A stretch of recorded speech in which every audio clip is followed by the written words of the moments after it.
안녕하세요. 양스텔라입니다. 오늘도 함께 해주셔서 감사합니다. 길을 걷는 도중에 혹은 잠깐 휴식하기 위해 야외에서 흡연하시는 분들 계실 텐데요. 이제부터 금연하는 구역도 바뀌고 과태료 금액도 크게 달라집니다. 길거리 보행 중에 흡연은 주변 사람과 아이들에게 간접 흡연 손해를 끼칠 수 있는데요. 실제로 한국보건사회연구원의 어느 보고서를 보면 간접 흡연을 가장 많이 경험하는 장소로 길거리가 1위에 손꼽힐 정도입니다.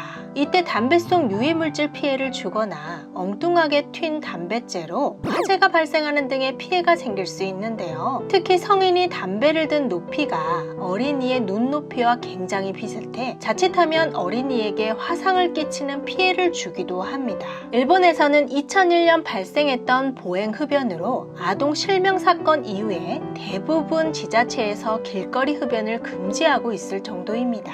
우리나라에서도 걸어가면서 담배를 피우던 중년 남성에 의해 볼에 화상을 입은 7세 아동의 소식이 전해져 많은 비난이 쏟아지고 있는데요. 그래서 보행 중 흡연을 하더라도 해당 장소가 흡연해도 되는 장소인지 반드시 확인한 후에 하는 것이 중요합니다. 그래서 최근에 변경된 금연구역과 어떨 때 과태료를 내게 되는지 알려드리겠습니다. 시청하시기 전에 좋아요만 한번 눌러주세요. 보건복지부는 지난 8월 17일부터 어린이집, 유치원, 초중, 고등학교 경계 30m 이내까지 금연구역으로 확대 지정했습니다.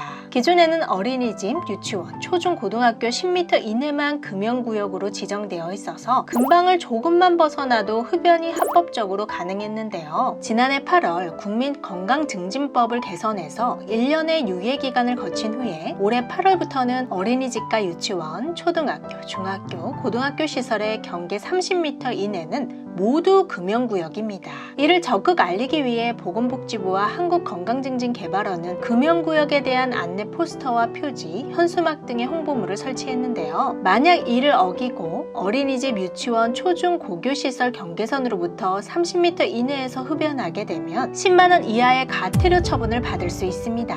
이와 더불어 주유소에서 흡연할 때에도 과태료 처분을 받을 수 있어서 각별한 주의가 필요한데요. 지난해 셀프 주유소에서 담배를 피우며 주유하는 한 운전자의 모습이 공개돼서 사회적으로 큰 이슈가 되었습니다. 주유소는 휘발유나 증기를 체류하는 장소이기 때문에 불꽃이 튈 수 있는 흡연을 하게 될 경우 자칫하면 대형 화재나 폭발 사고가 생기기 쉬운데요. 특히 휘발유는 인하점이 영하 43도에서 영하 20도로 매우 낮아서 흡연과 같이 아주 작은 발화에도 쉽게 불이 붙을 수 있습니다.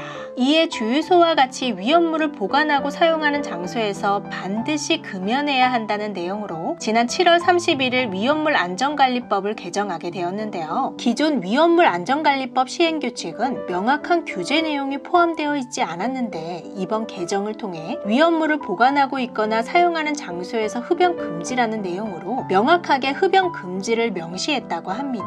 이 외에 개정된 내용을 더 자세히 살펴보면 이와 관련된 관계인은 금연 장소임을 알리는 표지와 흡연 장소를 지정하고 흡연 위반 시 과태료 처분, 금연 표지를 미설치한 경우에 소방서장이 시정 명령할 수 있는 등의 사항 등이 포함되어 있습니다. 만약 주유소 등의 위험물 보관 및 사용 장소에서 흡연할 경우에는 최대 500만 원의 과태료가 부과된다고 하니까 꼭 기억하시면 좋겠습니다. 오늘은 공공의 안전을 확보하고 화재나 폭발 사고를 예방할 수 있는 금연구역 시행 내용과 그에 따른 과태료에 대해서 알아봤는데요. 법의 취지와 위험성을 정확하게 이해하고 어린이집, 유치원, 학교뿐만 아니라 주유소 등에서 절대 흡연하지 말아야 한다는 경각심을 가져야 할 것 같습니다. 시청해 주셔서 감사합니다. 오늘도 행복하세요.